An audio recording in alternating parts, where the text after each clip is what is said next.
देखिए मैं गुरुदेव के पास चल रहे हैं इस समय, और मैं जो पढ़ा रहे हैं और वो वीडियो बनाएंगे, आप सुनना, क्योंकि आपके कुछ समझ में आ जाएगा। अच्छी बात है।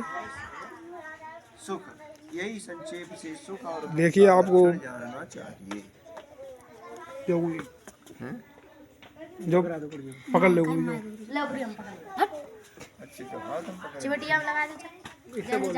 बोलने पूरी मौसला आ गई। देखिए गुरुदेव पढ़ा रहे हैं और आप सुनिए। परंतु जो एक दूसरे के अधीन काम है वह अधीनता से ही करना चाहिए। जैसा कि स्त्री और पुरुष का एक दूसरे के अधीन व्यवहार, अर्थात स्त्री पुरुष का और पुरुष स्त्री का परस्पर प्रियाचरण अनुकूल रहना, व्यभिचार व विरोध कभी न करना, पुरुष की आज्ञानुकूल घर के काम स्त्री और बाहर के काम पुरुष के अधीन रहना, दुष्ट व्यसन में फंसने से एक दूसरे को रोकना, अर्थात यही निश्चय जानना जब विवाह होवे तब स्त्री के साथ पुरुष और पुरुष के साथ स्त्री बिक चुकी, अर्थात स्त्री और पुरुष के साथ हाव भाव नख शिखाग्र पर्यंत जो कुछ है वह वीर आदि एक दूसरे के अधीन हो जाता है। स्त्री व पुरुष की प्रसन्नता के बिना कोई भी व्यवहार न करे। इनमें बड़े अप्रिय कारक व्यभिचार, वेश्या, पर पुरुष गमन आदि काम है। इनको दोनों छोड़ के अपने पति के साथ स्त्री और स्त्री के साथ पति सदा प्रसन्न रहें। स्त्री का पूजनीय देव पति और पुरुष की पूजनीय अर्थात सत्कार करने योग्य देवी स्त्री है। जो ब्राह्मण वर्णस्थ हो तो पुरुष लड़कों को पढ़ावे और शिक्षा करे और लड़कियों को स्त्री पढ़ावे, नानाविध उपदेश और व्यक्तित्व करके उनको विद्वान करें। जब तक गुरुकुल में रहें तब तक माता पिता के समान अध्यापकों को समझें और अध्यापक अपने संतानों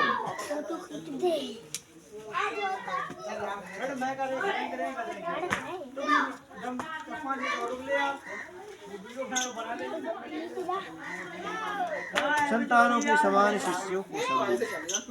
पढ़ाने वाले अध्यापक और अध्यापिका कैसे होनी चाहिए? आत्मज्ञानम समारंभस् शिक्षा धर्मनित्यता यमर्थानापकर्षन्ते सवै पंडितोच्यते निसेवते प्रशस्तानि निंदितानि न सेवते अनास्तिका सिद्धदान क्षिप्रं विजानाति चिरं शृणोति विज्ञाय च अर्थं भजते न कामात् न संपृष्टो हि परार्थे ज्ञानं प्रथमं पंडितस्य।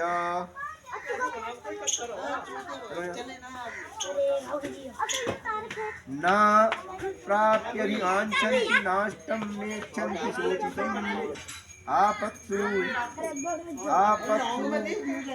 च न मुह्यन्ति नराः पंडितविषयाः प्रवृत्तवाक् चित्रकथ ऊहवान् प्रतिभानवान् आशु ग्रन्थस्य वक्ता च यः स पंडित उच्यते।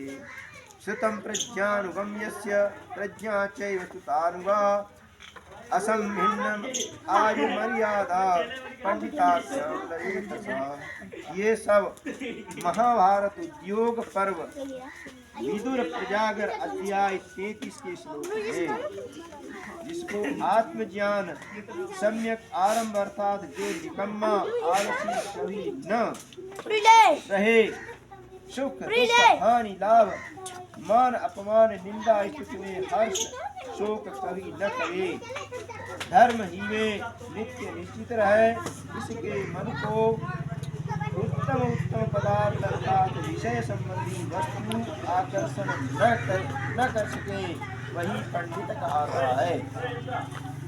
उसके कर्तव्य कर्म सदा धर्मयुक्त कर्मों का सेवन, अधर्मयुक्त कामों का त्याग, ईश्वर वेद सत्याचार की निंदा न करने हारा, ईश्वर आदि में अत्यंत श्रद्धालु हो, यही पंडित का कर्तव्य कर्म है।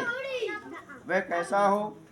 जो कठिन विषय को भी, समझ रहे हैं, जो कठिन विषय को भी शीघ्र जान सके, बहुत काल पर्यंत शास्त्रों को पढ़े सुने और विचारे, जो कुछ जाने उसको परोपकार में प्रयुक्त करे, अपने स्वार्थ के लिए कोई काम न करे, बिना पूछे व बिना योग्य समय के बिना जाने दूसरों के अर्थ में सम्मति न दे, वही प्रथम प्रज्ञान पंडित को होना चाहिए।